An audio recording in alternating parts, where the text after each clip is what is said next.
Hi, welcome. Today we've got Aaron Beard, president and co-founder of Vipers Baseball Club in Louisville, Kentucky.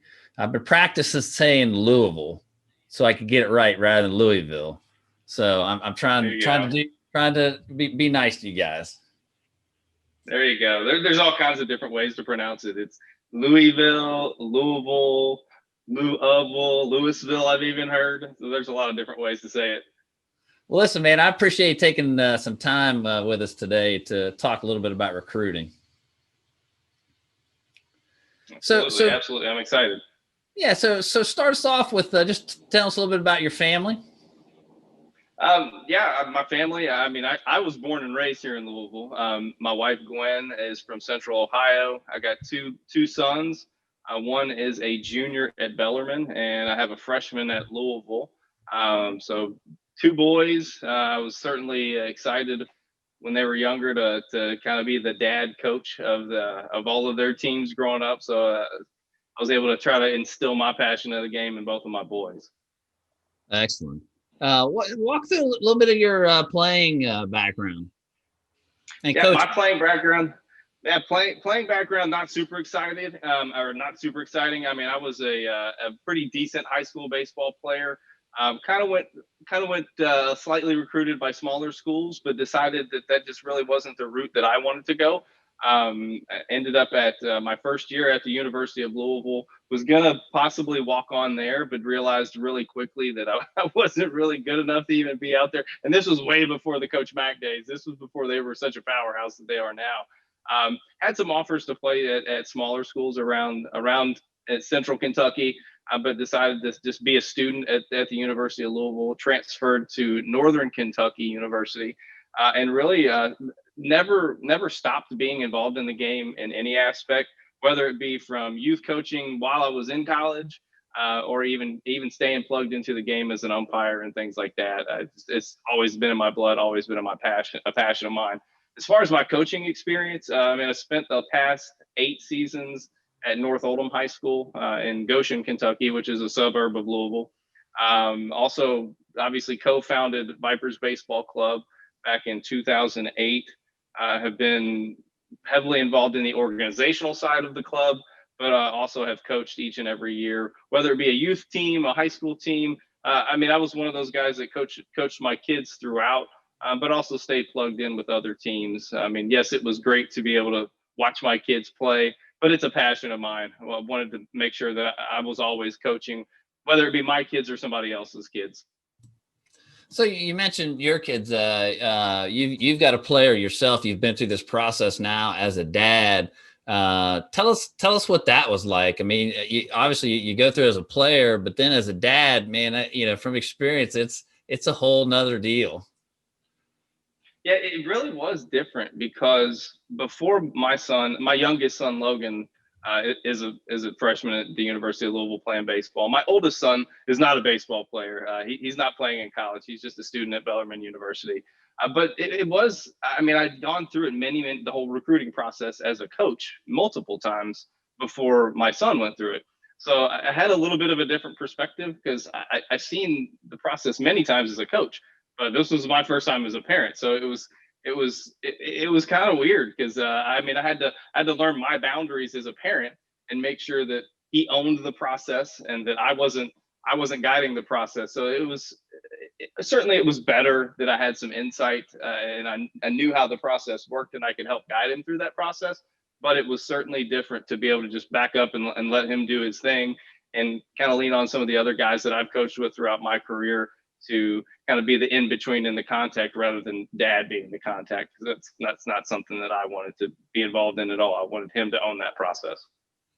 So where did he end up? And can you walk us through kind of his recruiting story? Yeah, I mean it started. I mean, being so close to the University of Louisville, we've been afforded a ton of opportunities by the coaching staff out there. They allow our youth teams to go out on their field and practice. Usually, their volunteer assistant kind of helps our coaches coach the practices with the little guys. So he was just very familiar. I mean, Louisville was home to him, so that was obviously his number one choice. He had gone to camp since he was a teeny tiny little guy. And I think that's really when he was 7th to 8th grade is when you could kind of see, well, if he continues to work, he may have the ability. And really, his 8th grade year is when the coaching staff at Louisville, I guess, not necessarily started recruiting him yet, but started following him. And it seemed every time that they came around, he played really well. And at that point, I think it was his freshman year is when they really started to recruit him. And in between freshman and sophomore year, had the unofficial visit on campus where they kind of showed him around, and that's when they offered. It was in between his freshman and sophomore high school seasons. It was actually a little bit Thanksgiving-ish, November-ish is when they offered. So it was actually a pretty quick process for him. There were other schools that were interested, but I mean, he knew from day one that Louisville was where he wanted to be. He wanted to be a guard. So how did the offer go down? Did it go on the visit? Was it a phone call after a game? No, it was during the visit. Really, the process at Louisville, it seems when they bring you on campus, and then Coach Mack kind of goes through the whole program and just really his spiel on why he would like to have you on the team.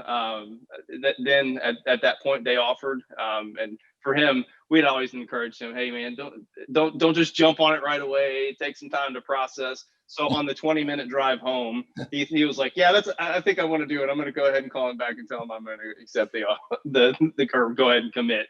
So it was, I mean, he knew that's where he wanted to be, but it was during the unofficial visit where they showed him campus, and I mean, he'd seen it multiple times, but that's how the process went for him. So what's that feeling like for a dad on the ride back? You just, I mean, you know, that school been such a big part of your process as well. And then to have your son get an offer there, what feelings and what are you thinking on that ride back?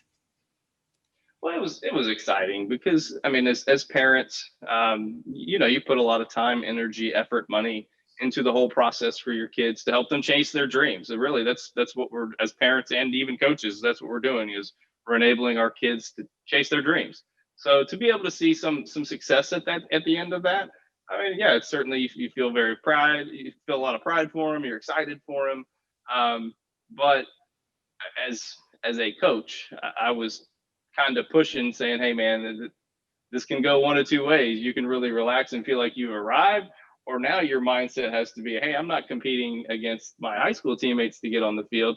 Now I'm competing against those dudes at Louisville to see if I can actually A, make the team, and B, try to get on the field. So it was kind of cool to be able to challenge him, because it wasn't, hey man, you haven't arrived. You continually have to get better each and every year, a bunch. So I mean, especially as a freshman / sophomore, I mean, you're still a baby compared to these dudes up here. Yeah, I just talked with a gentleman the other day that signed his 8th grade year. And man, and I asked him, I said, you know, well, how did you deal with, because now the expectations are there. So were there days where the pressure really built up, or maybe you go into a slump and you kind of start doubting yourself a little bit? Did you see that creep in, or how was he able to deal with all that? Really, I mean, he's a grinder, and really for kids that can play at that level, that's kind of the common theme for those guys is, man, it's not necessarily the game success. They just love the process. I mean, it's different, man, when you got kids that love to get up at 5 a.m. to go lift, whether that be on their own or with a small group at 5:30 in the morning every morning, regardless if there's a game or not. So and just loves the whole process of practice. I mean, if you go out there and take 100 ground balls a day and love it, man, it's kind of a different kind of dude, and that's really what separates some of the kids. And he loves that process. So that was kind of cool. So I don't think it was a huge challenge for him to continue to get better each and every day because he loved the process. Yeah, I find that those guys have that level of confidence as well. That's just a little bit different than others. That feeling like, hey, I belong, or I'm going to make it happen one way or the other. Absolutely. I mean, it's the it factor. I mean, a lot of kids that you've coached or seen, it's just something that it's tough to explain, but they love the process. There is a level of confidence, and sometimes they almost have to teeter on cockiness and confidence. And as a coach, I feel like that's the challenge a lot of times, is making sure to help steer them and staying in that lane. You have to be extremely confident in your ability, but you also want to be humble and understand that you haven't arrived and continue to work better or work to get better each and every day. Okay, so let's talk Viper baseball. Walk me through what that program's all about, and kind of what's happening in the Viper program.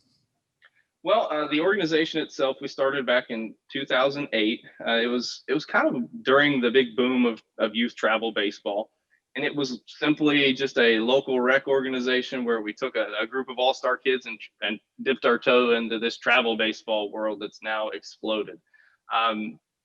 We on purpose slowly grew it. We didn't want to just all of a sudden become a big behemoth with 40 teams. We wanted to be able to do it the right way. And as we slowly grew, we were able to provide facilities for the players. We were able to just to provide a better process, and that was at the youth ages. And then we had back in, it was probably 2010, 11, where we had one of our local high school coaches really want to kind of expand it into the older ages. Barry Pennybaker, and did an outstanding job with our first few teams, and really kind of taught us about the recruiting process. And it's really been an evolution over the past 10 to 12 years of just learning the process, making those relationships with the coaches for our older kids. But really, we still try to focus on our youth to make sure that we're instilling a passion for the game, a love for the game. And we really try to impress upon our coaches to just do it the right way. Make sure these young guys love the game, make it fun, and challenge them to get better each and every day. And there's a ton of life lessons you can learn through the game. Whether you're going to play in college or not, you're just going to play in high school, or even if you don't play in high school, you just play youth baseball. The things that you're going to take away from the game that are going to help you be a better dad, a better husband, and just a better citizen, really. I mean, it teaches you to learn a lot of lessons through the adversity that the game is it's going to show up each and every day. So you've had some exciting mergers and some growth recently. Talk a little bit about that. Yeah, we were right around the largest youth club in the state of Kentucky for a couple of years, and in the Louisville area, we found that the youth teams in the area, it was either our teams or the Louisville Sting. And the guy that ran that, his name's Aaron Flaker. He and I had talked probably 3 or 4 years ago about, hey man, what about the possibility of bringing our two clubs together? At that point, the timing just wasn't right. I mean, we were both still right in the middle youth ages with both of our kids, and the timing just wasn't right. And we revisited it again, and it seemed like the right time. It was unbelievable how similar both of the organizations were organized and how things ran, and it's been perfectly seamless. So just in September of 2020, or no, I'm sorry, September of 2019, we really kind of pressed forward with our plan to merge, and now we've officially emerged. The Louisville Sting and Vipers Baseball Club are now under the same umbrella, which brings 32 youth teams to the Louisville area. Our goal is to just create a better funnel. At the end of the day, a lot of our older kids, sometimes they'll bounce to other organizations because it's a better fit for them. And we figured, I mean, if we've got this really strong youth program, let's just create that funnel and transition it into the high school ages. It enables us to A, compete at a higher level, and B, be able to help those kids with the recruiting process and help them with their path. Sure. So as you've got the youth players, and then you've also got the older players that are kind of in that recruiting time frame. Well, what are the goals? What are you trying to accomplish there? As far as the goals of the older kids, yeah, the organization. Organizationally, I mean, our goal is to help guide kids through the process, help them find the right fit. And at the end of the day, our mission is to create leaders through the game of baseball. So we really, really try to keep that at the forefront of everything that we do, especially at the youth ages. And it does transition at the high school ages, because if if we have a high school kid who doesn't have the desire to play in college, we'll allow you to play on our teams if you just love the game and want to play. But it's pretty expensive to play youth travel or high school travel baseball, and there's definitely a less expensive avenue to take. So that's where we would challenge kids is like, if you really want to play in college, there's a place for you. We'll help find that place for you as long as you've got the passion for it and the work ethic. Sure. So what kind of services or kind of value add do you guys offer that players may not find elsewhere? Really, for us, it boils down to the facilities. We provide access to our indoor training facility. We also provide access to our instructors through Chris Burke Baseball. Chris Burke has been a very valuable asset to our organization. He's got a team of instructors that help our kids one-on-one.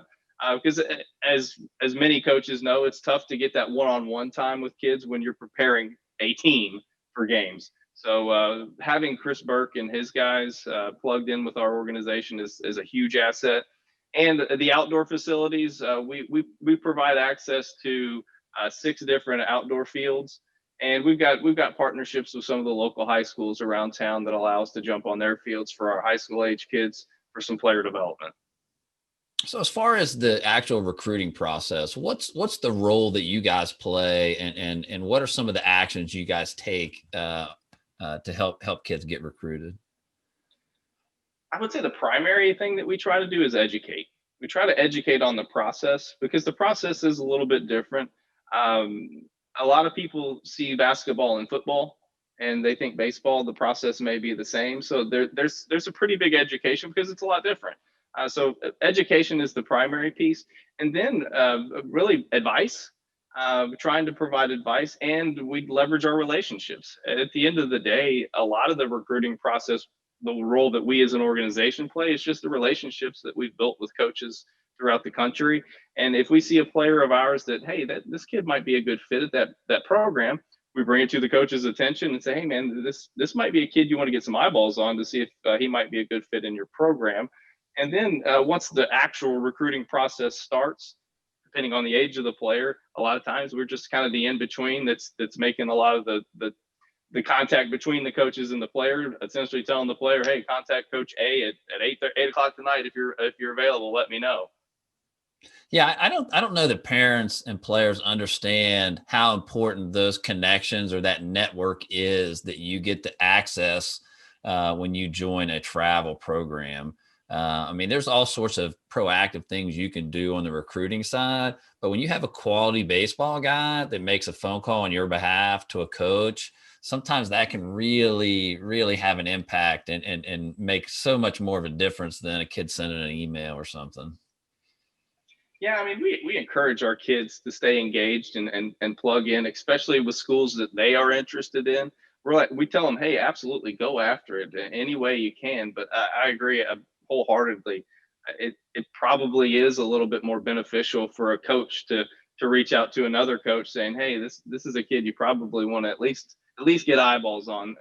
Not to say that sending emails from players doesn't work. But it's an added piece of what we try to provide. So talk about that communication process. So obviously, D1 recruits or Power 5 guys that are going freshman, sophomore, even middle school. With the communication rules, coaches can't contact them directly. How does that normally work on the baseball side? Well, on the baseball side, exactly right. I mean, the Power Fives, it starts so early. Probably one of the most difficult jobs in the country is a Power Five recruiting coordinator. You're supposed to look at a 13, 14-year-old kid and decide if he's going to be great at baseball at 19. But the process works. I mean, if that coach wants to contact the player, they're not allowed to call him right away. But the coach can call me and ask me, hey, can you have player A give me a call? The players are allowed to contact the coaches at any point in time, or as young as the coach wants to actually be interested in them. So we really kind of work as a communication in between for them. And a lot of times it's just, hey, the first call is, hey, tell me about this kid. What do you think?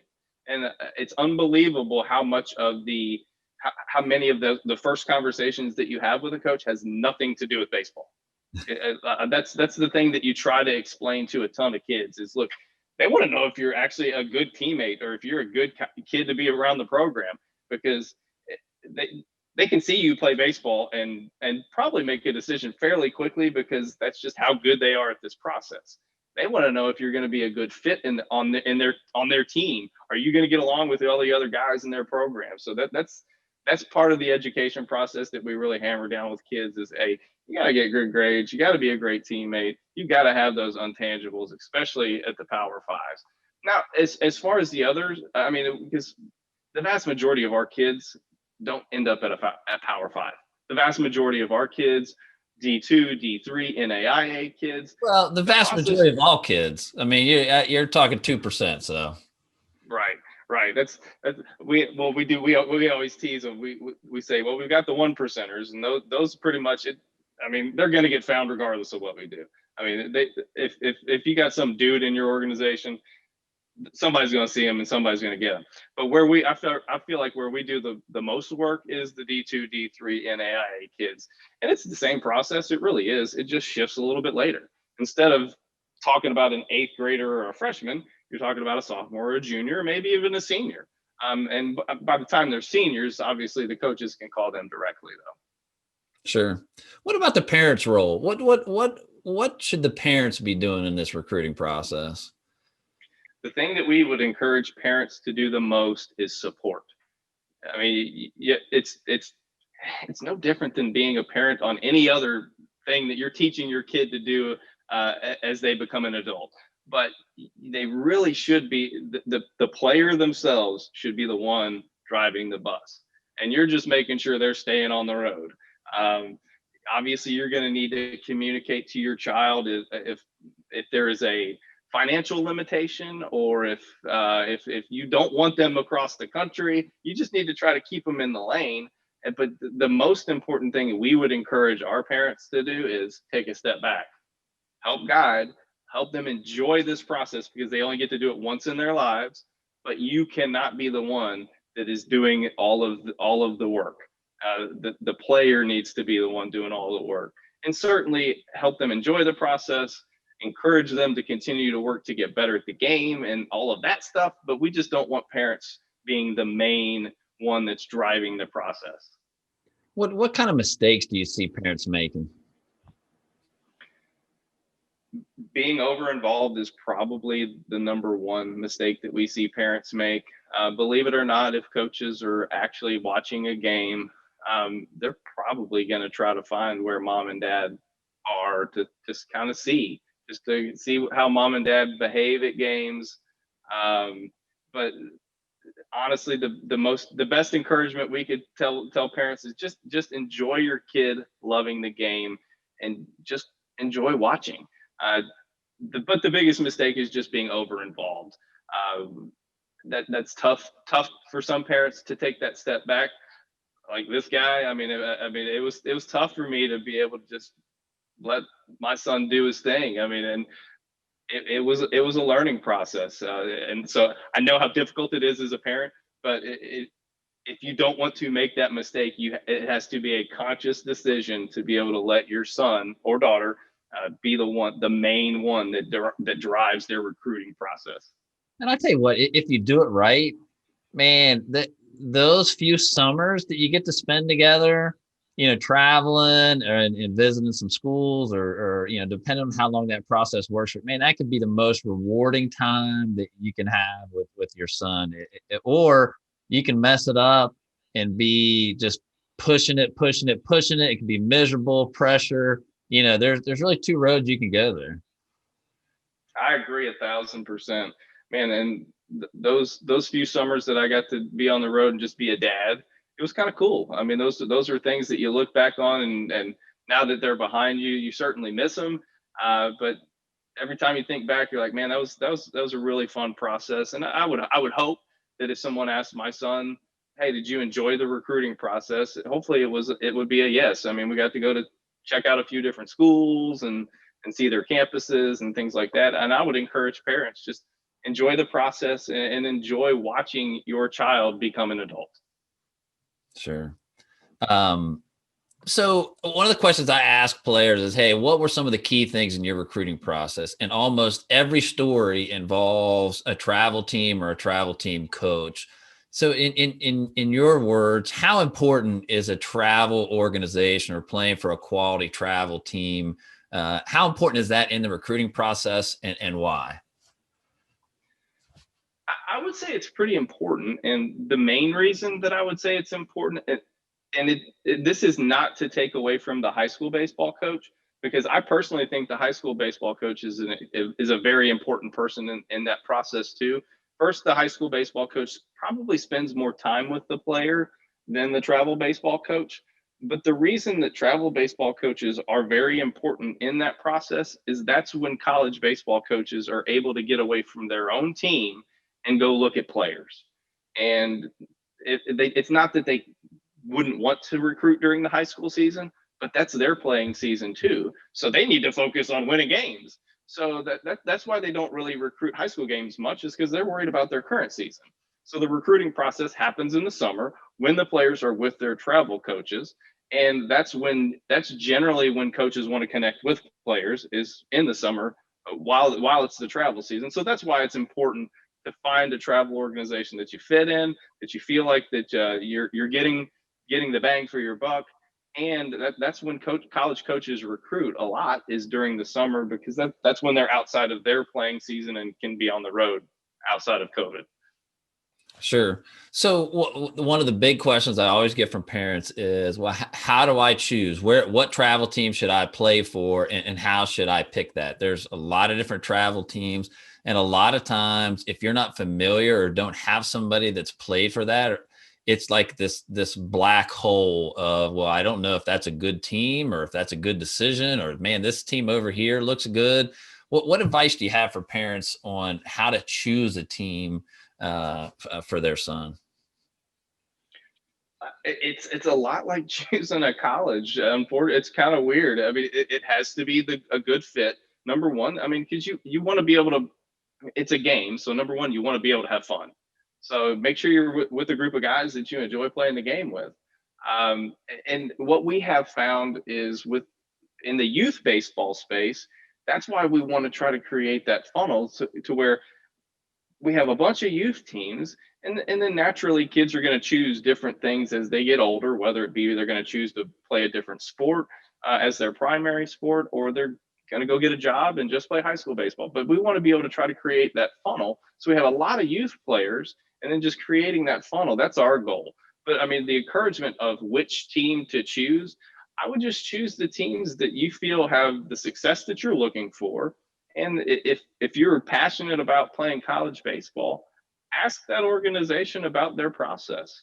I mean, if anybody's curious to what we do in our organization with Vipers baseball and Sting baseball, I can explain exactly how we're going to attempt to help you. But at the end of the day, I would put it right back on the kid. Man, if you want to play at this level, if you want to play at the next level, there's a lot of work that you have to put in. We're certainly going to help you and guide you through that process, but you're going to own it, and we're going to help you.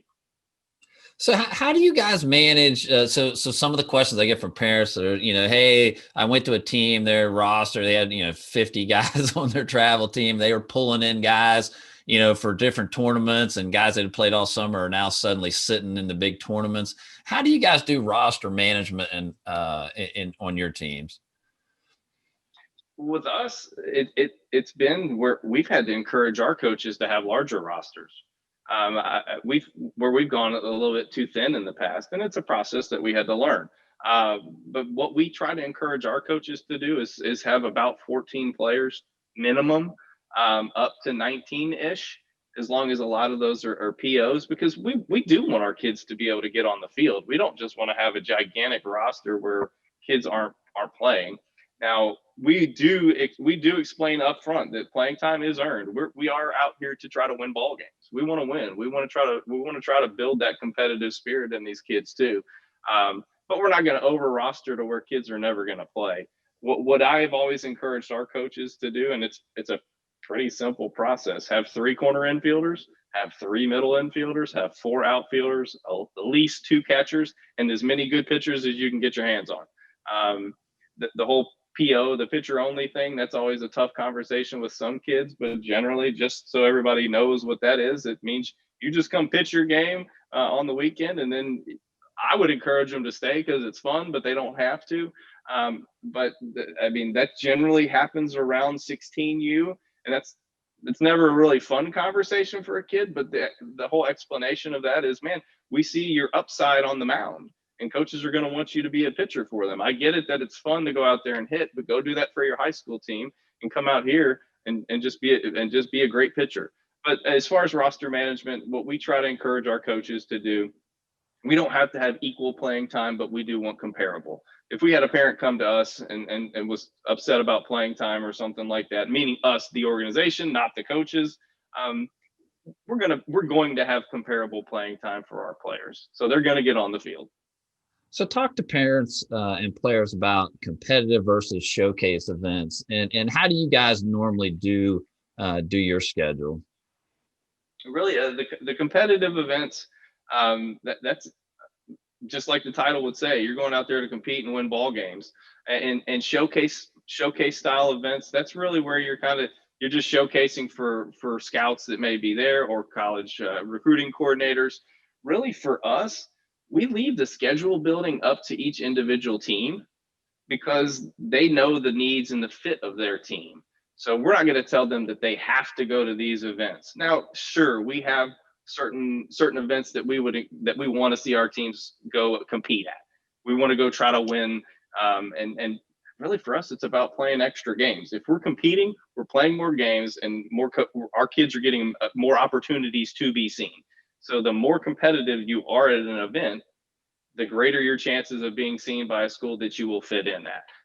It's really a very simple process. It's about getting as many at-bats and as many innings as possible in front of coaches that may be looking for players where you would be a fit.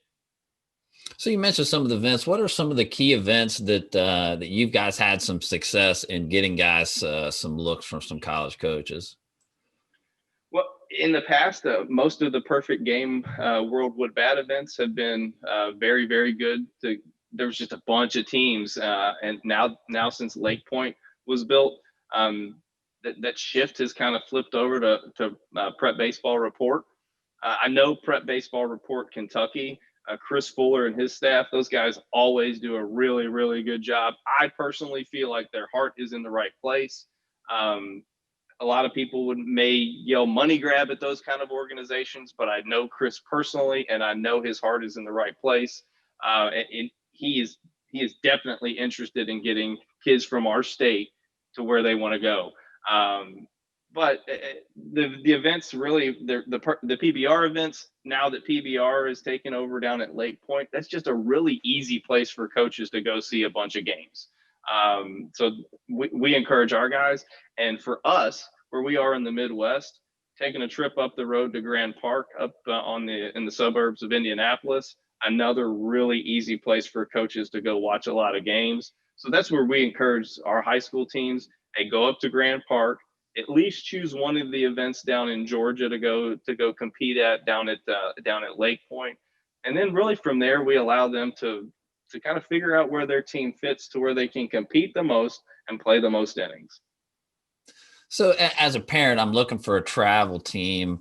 I probably shouldn't make that decision like right before summertime. What kind of time frame are you putting schedules together, and when are those teams getting formed and tryouts happening? Man, I get that question a lot, and there really is no off season. By the time the kids are, 13U, 14U, they're really, we encourage kids to play other sports, but we don't really stop. So if you're going to go play basketball, hey man, go do your thing. If you're going to play football, go play football. But the way the travel world works, the normal year, outside of coronavirus and COVID, what we just kind of dealt with, that was the curveball that we weren't expecting. But on a normal, the heater right down the middle year, the season will end, the one season will end like July 31st, and the next one starts August 1st. So generally we're figuring out the next spring's roster late summer. So we're having tryouts late July, August. Older teams, we may push to September, but that would be extremely late. So, I mean, really toward the end of the summer is when you really need to start thinking about the following summer. Because we do a lot of player development, a lot of practice throughout the fall, the winter, and then we obviously release the kids to go play with their high school teams. We do offer optional workouts if they feel like they need a few extra reps, or they have specific things that they want to work on for their high school season. And then once the high school season's over, and for us in Kentucky, late spring, early summer, and then July, sometime now that the Kentucky high school state tournament's been pushed to about the middle of July, we're gung ho, we're full steam ahead almost every weekend from mid July through mid June all the way through July, and we'll pick up a fall event here and there too. So when do you recommend a player really making a commitment or trying to get into a serious travel organization? You have a lot of kids will play like with, their dad will coach a team for several years, or they'll play local rec ball, Little League, Babe Ruth, et cetera. At what point in time should they transition and start really looking at, hey, I need to get into the pipeline here of a good travel organization? Really, I generally would tell people if your son or daughter at a young age is pretty passionate about the game, they really enjoy it. I always had to be talked into really, really young teams. So I would say 9-10 years old is a good youth travel organization. We have teams as young as 7, but we really try to make sure that they take it serious, but it's supposed to be fun. That's supposed to be just, hey, we're going out there having a good time, having fun. But really by 10, 11, 12, the teams get a little bit more competitive. But it is, you mentioned earlier, it is tough if you've never been in a travel organization and then you come out at 14, unless you're just a dude. I mean, all of a sudden that rarely ever happens where you're going to find, hey man, I've never seen this 14-year-old kid play baseball and he's coming out here and he's throwing 85. That just doesn't happen. Little League, right? So, riding a motorcycle exactly. And you're just like, wow, man, this kid came out of nowhere. I would encourage the earlier you get involved in the organization, and that's why we're trying to on purpose grow and merge with other organizations around town, because it creates a larger funnel and we can get our hands around those kids and make sure that they know that they're at a place to where, regardless of when you decide to, if you decide to quit playing, you've always got an organization that's going to take care of you, whether you're a 7-year-old or whether you're a 17-year-old. We've got a great funnel. We've got the right perspective at the youth ages, but we're also challenging the older ages to essentially chase their dreams. So how far of a circle are you getting guys to play in your travel organization? Are they all local, regional, or for some of your older teams, are you drawing nationally? I would say that the vast majority of our teams are regional. Certainly, the closer to Louisville you get, the more kids we have. But we have some teams, like we've got a nationally ranked 13U and 14U groups with the Sting organization, to where they're really good. And one of our 14U teams, they draw much more regionally. We also have one of our 16U teams that's a very, very regional team, to where a few kids from Indiana, a few kids from Ohio, maybe a Tennessee, but really Louisville, and then regionally throughout like central Kentucky. The vast majority of our high school age teams, I'd say, are regional. All of our youth teams, they're local guys. They're Louisville and suburbs around the city of Louisville. So talk to me a little bit about the financial side of kind of running a travel organization. So, there on social media, you get a lot of people throwing shade. Hey, it costs too much money. They're pricing kids out. Kids people are making millions of dollars, doing travel organizations and stuff like that. Well, so just so parents can understand what's kind of the financial model. I mean, you don't have to be specific, but there's a lot of costs that go into kind of behind the scenes, and talk a little bit about what it costs to to get a team into a tournament, and talk about the financial side. Really with us, I mean, I don't mind sharing the specific details because we have zero to hide. I guess there are some organizations to where there's a lot of paid staff. That doesn't exist in our organization. We're 100% volunteer led. We have no paid staff. We are a 501c3 nonprofit organization, so we're not building any profit. We're just literally paying for we're paying for facilities, insurance, tournament fees, and things like that. So really what we usually use as a formula for the cost, before we've even built a budget, it's just we've been doing this long enough under the nonprofit model to where we usually tell parents at the youth ages, and we would consider youth ages really 13 and younger, and you can sometimes capture that 14U, but I generally like to push them with the older kids and say they're kind of a high school age team. But at the youth ages, we tell them you can count on a right around $100 times their age for the entire year, and that would include everything. So if I've got an 8-year-old, about $800 for the year. If I've got a 13-year-old, about $1,300 a year. And I generally tell them it may be south of that a couple $100 or north of that a couple $100, depending on the events that your team plays. That does not include any travel, though. So if we're going down to Atlanta, and yes, you're going to be spending more money on hotel rooms and food. The one thing that you said, where you said parents say it's super expensive, I agree. That's something that I wish that there was a better model to be able to reduce that cost. I don't want youth baseball to be the rich kid sport. So what is very important to our organization is that we try to provide opportunities for those kids that may not otherwise be able to play. It's something we're very passionate about. We've got a scholarship program to where we simply go out in the community and ask for donations to be able to have a scholarship program to be able to help kids that, whether it be mom and dad had a financial issue that happened, they lost a job, or it's a single mom that's struggling to be able to just pay the bills. We don't want that opportunity to be taken away from their child. So that's something that's really important to our organization, is that we provide opportunities for anybody. We want to be very inclusive. It doesn't have to be the super rich families that come play travel baseball with us. We try to provide an opportunity.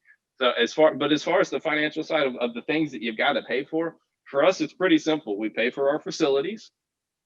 We pay for the uniforms, and then the tournaments. I mean, depending on the age of the tournaments, it can be anywhere. The youngest ages, if you're playing a pretty small event, might be $350 for the team to sign up. That would be like a steal. Now it seems it's about $500 for a youth team to play in an event, and some of the high school events are $3,000 or $4,000 just to get your team in, and that's generally the week-long events where it's not just the weekend, so you're there all week. But the cost that a lot of parents may not think about, which I would encourage you to make sure you're building in your personal budget, is the travel cost. I mean, you're talking $100, $150 a night per hotel. We try to provide at the high school ages. Yeah, if we want to be able to put all the kids in a room together to cut down costs, but we've found that most of our kids, mom and dad go anyway. So if they want to bunk up, if they want to keep junior with them, we're fine with that. But as a way to try to bring that cost down, we always throw that out there as an option. So one of the things that we think is really important on the front side of this recruiting process is making this assessment of your abilities to know, hey, where should I spend my effort? Am I a national Power 5 guy? Am I a regional D2, D3 guy? What advice do you have for players and parents as they start the process? How can they make that assessment? What are the things that they can do to make sure that they get that assessment correct? For those, it really kind of comes down to measurables. That now that we're in the age of technology, where we're pretty much everything the kids can do on the baseball field, there's a way to measure it. And there's some pretty cool pieces of technology out there that we just kind of recently purchased, to where it helps us be able to guide the kids in that. That's the cool side of the technology piece of baseball that's kind of exploded here recently. But we can simply just show kids, hey, normally the Power 5 player, he runs this fast, he throws this hard, and he hits the ball this hard. If you don't meet that measurable, you're below that, you're probably not a Power 5 guy until you can reach that. So that's where I would encourage our coaches, simply lean on the measurables, because that'll show each kid kind of where he fits in the all right, are you a Power 5 guy? Are you a Division 1 type player? Are you a Division 2 NAIA or JUCO guy? So that I would say the measurables, and a lot of times I would send them to PBR Kentucky and say, hey man, PBR Kentucky will give you all those measurables, and they'll build you a player profile. And they do an outstanding job of running their events. They've got it down to a science. Now, granted, we do that with our tryouts with guys, but going to one of those PBR events, we think that there's a lot of value in that, especially during this COVID era where coaches aren't allowed to go out and actually physically watch kids during games. Yeah, because it's important to get. I mean, your coach is going to tell you, have a certain perspective. He sees you a lot, but getting that kind of independent third-party verification through the measurables, and also, someone that may not know you that comes to watch you play is good as well, because that's really what a college coach is going to do. They're not there every day, so they're going to be able to come and watch. So getting somebody's opinion as to, hey, how, what's that look like to you? Well, for me, I also think there's a little bit of value in applying pressure. I mean, that's part of the game is, hey, how does this guy perform under pressure? And man, it's you're all alone. You can either do it or you can't. It's it puts a lot of pressure on the kids, and see if they can perform under pressure.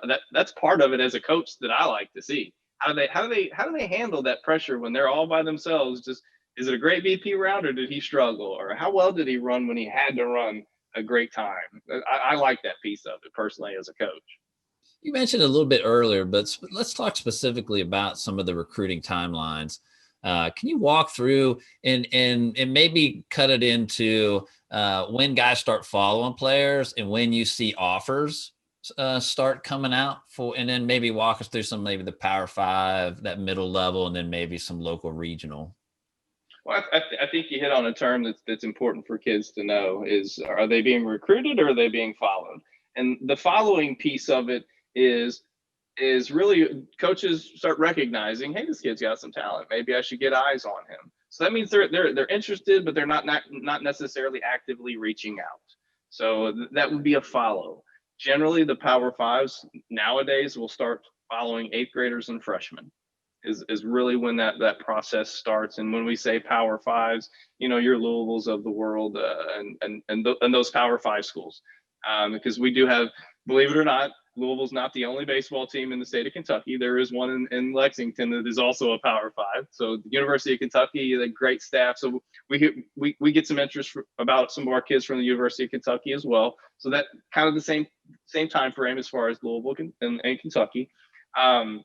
And really, if they perform well, or those measurables are where, all right, they meet these Power 5s. We got an exit velo of 90 plus as an 8th grader or freshman. And man, that would be a freak show, wouldn't it? I promise you, they're going to be interested in something like that. And then they may ask, hey, have this guy reach out to me. Then you're being recruited once you're starting to actually talk to the coaches on a fairly regular basis. And that would start 8th grade freshmen. Generally, at the Power 5s, what we've seen is generally between freshman, sophomore year is kind of the active recruiting period where you may see an offer, or where kids may start committing. And once the kids decide at that point, then obviously they'll go ahead and commit. But if you're talking maybe an NAIA or a D2, D3, that process shifts a little bit later. Maybe they'll start becoming interested in them by their sophomore, junior year, to where they start following. And then really it's the same process. It just starts a little bit later. And what we found with the junior college guys, maybe they feel they've gone a little bit under recruited, or they were a late bloomer, a young kid. Maybe that happens junior, senior year. So how do you counsel players and parents? I'm on a pretty good travel team, and I start seeing guys go, hey, this kid's committed. So the pressure really kind of starts to build for those guys who are uncommitted, maybe a late bloomer, or maybe a good player just flying under the radar? What kind of advice do you have in dealing with that pressure? Really, it's just encouragement to stay engaged in the process and know that everybody's process is not the same.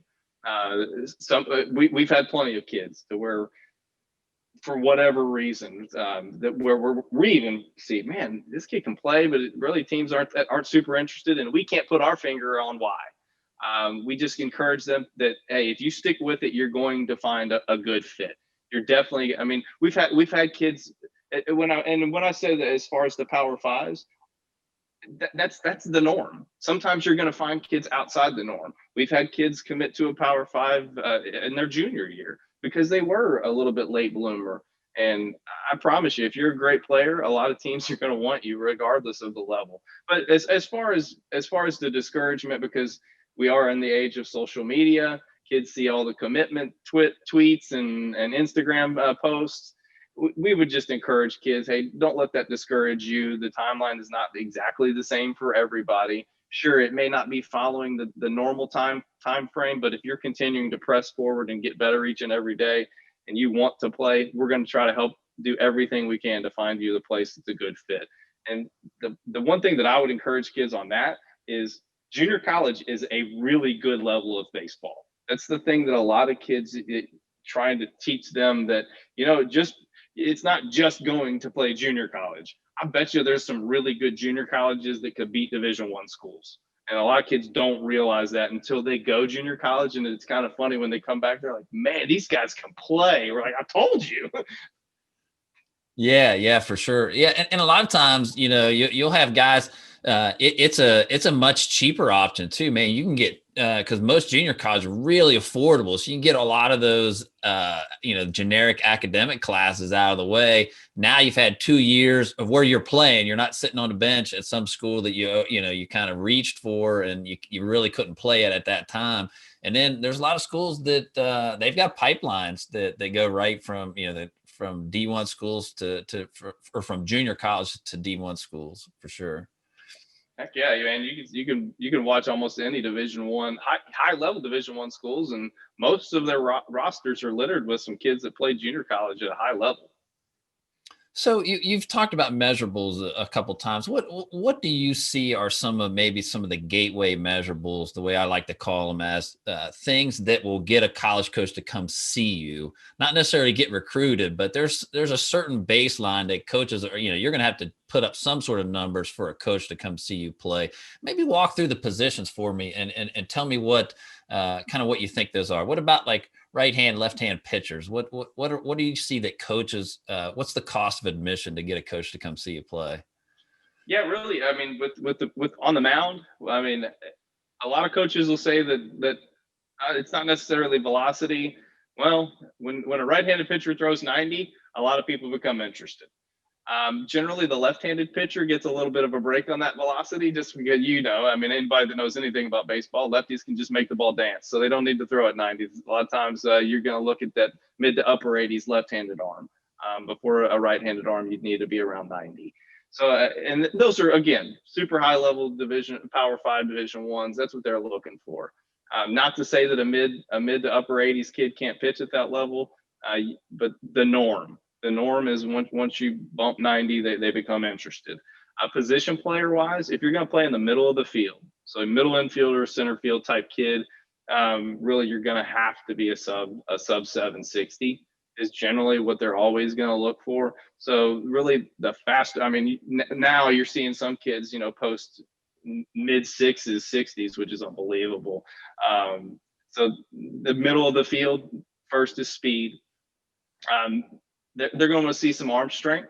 So you're going to want to see across the diamond, mid to upper 80s minimum. Once you kind of see them bumping 90 across the infield, that there's some interest there. And really with the bat, high level Division I, you're going to need to see some pretty high exit velos. 90 plus may get, the younger you are, 90 plus will get you a look. But really, if you look at some of these exit velos that these guys are swinging at high level D1s, I mean, you're talking 95 plus all the time off the bat. So those are kind of the measurables. Now, with the corner guys, your first baseman, your third baseman, maybe you don't need to be quite as quick in your 60, but you're going to need to see a lot more juice in the bat. And maybe even a corner type outfielder. And catchers, we always want to see a sub 2 pop time, but we also want to see some receive and block skill too. It's not all about the arm strength and the pop time. For me personally, I mean, if you guys are great, oh, sorry, my dog's barking. Catchers seem to be like in my mind, like it's almost the toughest position to recruit because, man, the pop time pieces, I see it at camp so often where, everybody's cheating on that pop time. If you could throw 1.8, there's pro guys that don't throw 1.8. So right. Realistically. So it's a really tough one to recruit, I think. It really is. And again, I always flip it back to that, man, being a college recruiting coordinator may be one of the most difficult jobs because, yeah, you see a 1.95 out of an 8th grader and you're going, man, really? I mean, there's like pro guys that are doing that stuff. So, I mean, you got to get eyeballs on them. But, I mean, as a coach, I'd much rather see a good receive guy and block guy versus as long as he's got some pretty good juice in the bat. And there's the numbers you're talking about there's not guarantees. That's just to get the guys to come see you play. There's plenty of guys doing the numbers that you talked about. So now they're picking from those guys. Now a coach comes to see you play. So just because you run a sub 7, man, that's not going to get it done. Just because you're throwing 90, that doesn't mean that all the schools or the great schools that you're thinking, hey, man, I throw 90 miles an hour, they're going to come recruit me. Man, that's just the price of admission. Right. That's the challenging things for kids is, I mean, yeah, you may hit this measurable, but you still got to be able to play the game.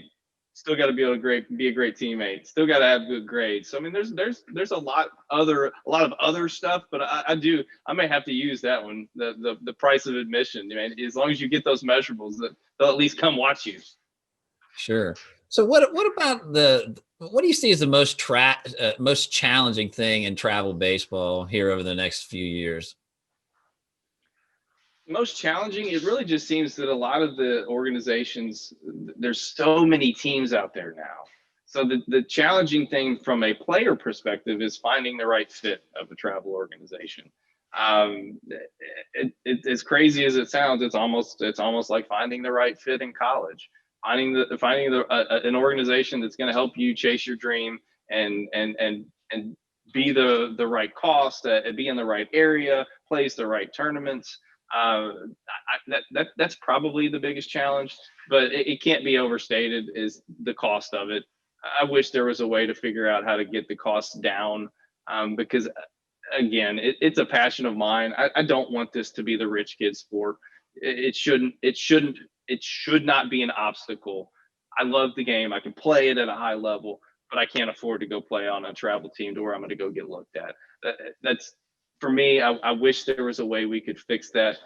I don't know if it's going to take a culture shift in the travel baseball world, but and I know the one way that we try to help with that is just continue to build a scholarship program to be able to remove that obstacle for kids that have the ability and the desire to play and may need some help financially. What do you consider is kind of the dark side of recruiting? Like when you're looking at college coaches and kind of the process and how that works? Really, the dark side of it is the commitment. It is just that it is a commitment. And again, I don't fault the coaches at all because the process itself, I mean, if they're looking at an 8th grader or a freshman and that kid, I guess one of the good ways that I've heard it is if that kid uses that commitment as a hammock and doesn't get any better and just he's arrived, well, man, dude, you didn't get any better. You were a freshman in high school and now you're still playing at the same level as an 18-year-old. You're not going to be able to play at our level. So that's kind of the dark side of it. That verbal commitment is just that. It's a verbal commitment. And another thing I think some kids may not know is if you're at a Power 5 and there's a huge roster of kids, you got to be able to make it through the fall. The way I've challenged our kids is, man, that's really just kind of an opportunity to come out and see if you can fit on the team. They're not guaranteeing you a spot. They may say that you're getting a scholarship. They might give you a scholarship for that very first fall, and you're not going to be around in the spring. So I think a lot of kids may not know that. So after you've kind of made it through the fall and you're traveling with the team, then you can exhale and be like, "Whew, I made it for this year. Now I got to go through the same process again next year." Yeah, because I mean the coaches. I mean the over recruiting definitely a problem. I think with the COVID rosters now, it's even kind of more of an issue. There's more of a maybe a risk with walk-on guys and things like that as they head into the fall. But like you mentioned, I mean the bottom line is those guys want to win, and if you're a walk-on guy and you're getting it done in the fall, you're going to have a jersey. If you're a scholarship guy that's can't find a zone in the fall, depending on how much money they got in you, you might get a little bit of a leash, but man, they just can't afford to give jerseys to guys that aren't going to compete and help. Yeah, that can't be overstated enough. And that, again, that comes down to where I see our responsibility as a travel organization is making sure kids understand that so they can continue to work every single day to get better. Because I mean, you are competing at a very, very high level. Sure. What do you find is the most rewarding? Because I mean, it's a tough gig. There's a lot of things that are out of control. You got to deal with parents and stuff. What makes you continue to do this? Really, the most rewarding part is to watch kids chase their dreams and then be able to achieve it. I mean, it really is a rewarding thing when you put in some time, energy, and effort with the kid. You see the passion, you see that they love the grind. I mean, they're willing to make a lot of sacrifices. They're not doing things that other kids their age are doing, and then it pays off. It really is a rewarding thing when you get to see kids chase their dreams and then start achieving them. It really is. Sure. Aaron Beard, president and co-founder of Vipers Baseball Club in Louisville, Kentucky. Man, I really enjoyed talking with you today, and I thank you for spending time with us.